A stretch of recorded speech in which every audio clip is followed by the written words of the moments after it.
Before we dig into the big story of the day, we want to pause for a second and let you know it's some heavy emotional stuff. But it's a conversation we need to keep having because the problem's getting worse. Children and adolescents are experiencing mental distress at higher rates and with more dire consequences than ever before. And some of those kids suffering opened up about their experiences. These issues are incredibly real. I am someone with lived experience. I know what it's like to be a teen today struggling with mental health. This might be triggering, but we hope you'll stick around because we've advice for every parent on the warning signs and how to help. The youth mental health emergency has gotten so bad, the United States Senate invited some of the teens suffering to share their story on Capitol Hill. 17-year-old Trace Terrell read lawmakers some text messages, some he got recently from other teenagers. They show how serious the impact of the pandemic has been. 4:07 p.m. I just need someone to talk to. 4:37 p.m. My dad hit me, but you can't call the cops. 5:23 p.m. I need therapy, but my family can't afford it. 8:07 p.m. I just lost my dad and I can't stop crying. 6:42 p.m. I want to kill myself. Trey says he also had depression to the point of being suicidal himself. He's had an eating disorder and at times crippling anxiety. He considers himself lucky though because he got help from a professional, unlike a lot of his friends. My friends have struggled to receive professional mental health services because it's too expensive for their families, too far away, or inaccessible because of unreliable internet access. We need to bring care to where people are, and for teens, that's in schools or at home. Along with the congressional hearing, 17 of the nation's leading nonprofits focused on mental health. They all came together to give a state-by-state score for how we're handling the issues in schools. And North Carolina is slipping in the rankings. In 2015, we were 30th for overall state rank for youth mental health. In 2022, we're ranked 42nd. The report says access to care for kids is one of our biggest weaknesses. In fact, the experts, they recommend one counselor, one school psychologist for every 500 students. But in North Carolina, we've got one for every 2,500 students. And last year in North Carolina, less than half of kids who had a serious depressive episode actually got treatment. The authors of the report say the pandemic has made things even worse. Nationwide, in the first half of 2021, reports of self-injury and suicide in ages 5 to 17 went up 45%. You heard that right. Kids as young as 5 are trying to harm themselves. A 5-year-old in the emergency department who disclosed suicidal feelings and plans to run into traffic in reaction to her parents' job loss, financial stresses, and her mother's depression. A 6-year-old boy suspended from first grade for kicking a desk after witnessing a shooting 20 feet away from him while walking home from school, too terrified to disclose the experience for fear that he would be the next victim.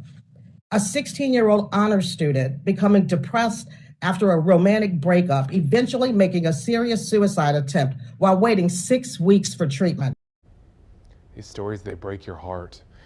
Mental health professionals say there aren't usually huge red flags your child's in trouble. Instead, you should look for subtle changes in their behavior over time. The Mayo Clinic says look for things like changes in their sleeping or eating patterns. It also says pay attention to differences in their moods or even school performance. Here's another good example. Beth Ann Permy realized her child was struggling when she saw him draw himself wearing this mask and looking down and sad. It just felt off to her. So she asked her son. He said he was depressed about all the arguments over if kids should wear masks in schools. I said, you know, it says a lot to me, Tyler. I didn't know you were this stressed and this sad about it, you know, and about the arguments and the fears. She made it a goal to check in with him more after that, and a triad psychologist says that's something all parents should do often. Be careful about the way you say, oh, what do you have to be stressed about? You're a child. They have things to be stressed about. Acknowledge their stress. Don't invalidate it. That is even more stressful when someone invalidates their stress. And the director of psychology at a children's hospital says those kinds of talks, They can't just be a one-time thing. In fact, she wants you to keep having it over and over again. It's pretty simple. So at dinner, whenever there's an opportunity, how are you doing? And with kids, check-ins really look more like play and special time.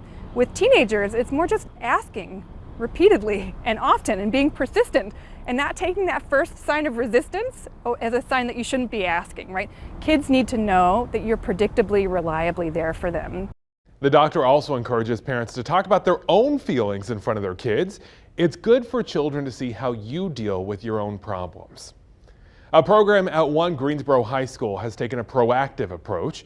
Teens Gotta Talk launched last November, and WFO News 2's Lauren Coleman learned the program works so well, the foundation running it wants to expand. Creating an open and positive environment for students is a priority for Teens Gotta Talk. The 12-week program, founded by Mental Health Greensboro, is designed to address mental health issues that are specific to teens. The program was created because of the gap in resources for teenagers.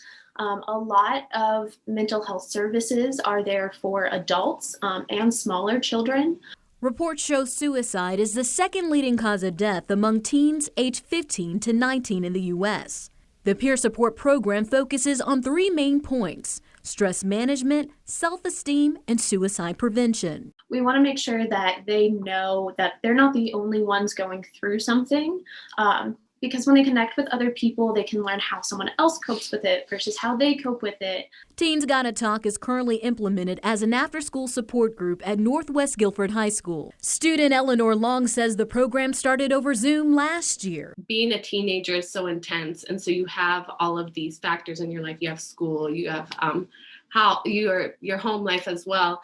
Being part of TGT has really opened my eyes to, wow, I'm really stressed a lot more than I really am really aware of it. Now meeting in person, she hopes the program expands to more schools in the near future. But I think it really allows students to really open up about their mental health, especially since, with COVID, we were really isolated. And so having that open discussion really brought attention to how our mental health changes, especially in our teenage years and going into adult years. And we're going to keep having those open discussions with you too, right here on WFMY News 2. If you ever feel like things are getting too hard and you're struggling, help is out there. You are not alone. As we head to break, we're going to share a free hotline number with you. Take a picture, write it down, put it in your phone. You never know when you or a friend might need it. WFMY News 2 at 6 is up next.